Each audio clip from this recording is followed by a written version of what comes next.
ہدایت کیا ہے؟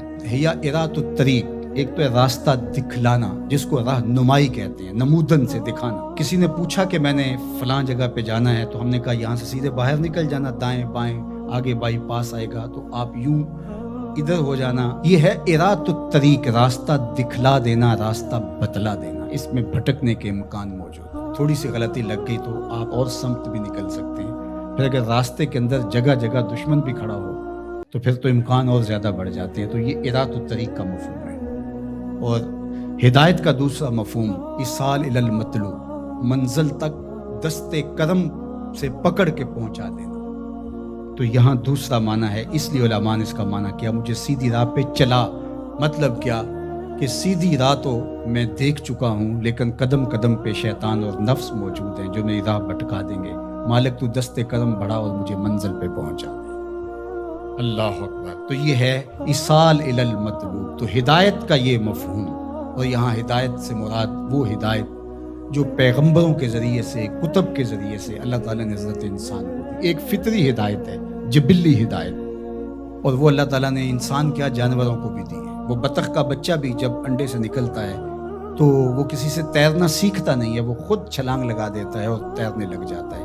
یہ جبلی اور فطری ہدایت اللہ نے اس کو القاء رکھی ہے۔ بچہ پیدا ہوتا ہے تو اس کی زبان ہوتی ہے، بولنا نہیں جانتا، وہ آ کے سیکھتا ہے۔ ہاتھ ہوتے ہیں، پکڑنا نہیں جانتا، آ کے سیکھتا ہے۔ قدم ہوتے ہیں، چل نہیں پاتا، سنتا ہے، سمجھ نہیں پاتا، دیکھتا ہے، پہچان نہیں پاتا۔ یہ ساری چیزیں تدریج سے سیکھتا ہے۔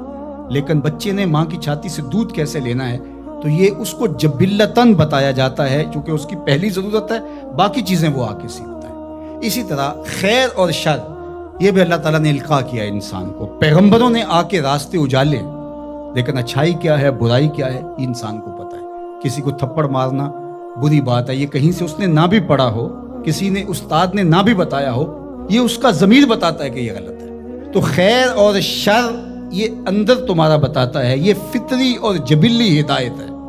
فَأَلْهَمَهَا فُجُورَهَا وَتَقْوَاهَا۔ اللہ انا ہدیناہ السبیل اما شاکرا و اما کفورا۔ یہ فطری جبلی ہدایت ہے، لیکن انسان کے لیے وہ کافی نہیں ہے۔ اس لیے اللہ کی بارگاہ میں عرض گزار ہوا، اہدنا الصراط المستقیم۔ اللہ مجھے جبلی ہدایت تو عطا کر دی، اور تو نے مجھے ایمان کا نور بھی دیا، تبھی تو نماز کے لیے یہاں آ کے کھڑا ہوں نا۔ وضو کیا ہے، مسجد میں آیا ہے، لباس پہنا ہے، ہاتھ باندھے ہیں، قبلہ رخ کیا ہے، اور پھر بھی ہدایت مانگ رہا ہے، تو پھر اس کا مطلب یہ ہے کہ یہ استقامت ہدایت پہ مانگ رہا ہے، اور ایصال الی المطلوب والی ہدایت طلب کر رہا ہے کہ جگہ جگہ شیطان موجود ہے، مجھے بھٹکا دے گا، میرے مالک مجھے منزل مقصود تک پہنچا دے۔ صراط مستقیم، سیدھی راہ، اس کا ایک معنی لکھا کہ الاسلام ہے، کہ صراط مستقیم اسلام ہے، مجھے اسلام کا راستہ عطا کر۔ دوسرا معنی اس کا بیان فرمایا کہ انہو کتاب اللہ تعالی، اس سے مراد کتاب الہی یا قرآن مجید ہے، کیونکہ قرآن سے سیدھا کوئی راستہ ہو نہیں سکتا۔ ان ھذا القرآن یہدی للتی ہی اقوم، یہ وہ راستہ دکھاتا ہے جو بالکل سیدھا ہے۔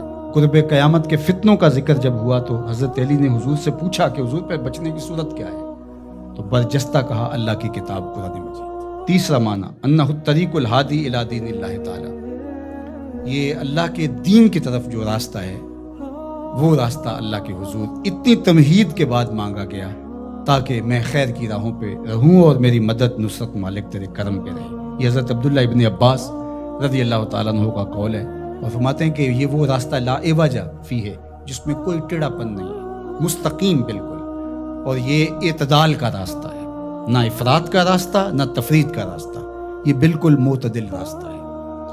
اور پھر چوتھا قول جو حضرت حسن بصری اور ابو العالیہ رضی اللہ تعالی عنہ کا ہے، وہ فرماتے ہیں صراط مستقیم سے مراد ہوا رسول اللہ صلی اللہ علیہ وآلہ وسلم۔ کہا کہ نمازی نماز میں کھڑے ہو کے ہاتھ باندھ کر کے کہتا ہے مالک مجھے محبوب کی دہلیز نصیب کر دے، مجھے محبوب کی چوکھٹ نصیب کر دے، کیونکہ اگر یہ در نصیب ہو گیا تو خدا کا گھر نصیب ہو گیا۔ بخدا خدا کا یہی ہے در، نہیں اور کوئی مفر مکر، جو وہاں ہو یہیں آ کے ہو، جو یہاں نہیں وہ وہاں۔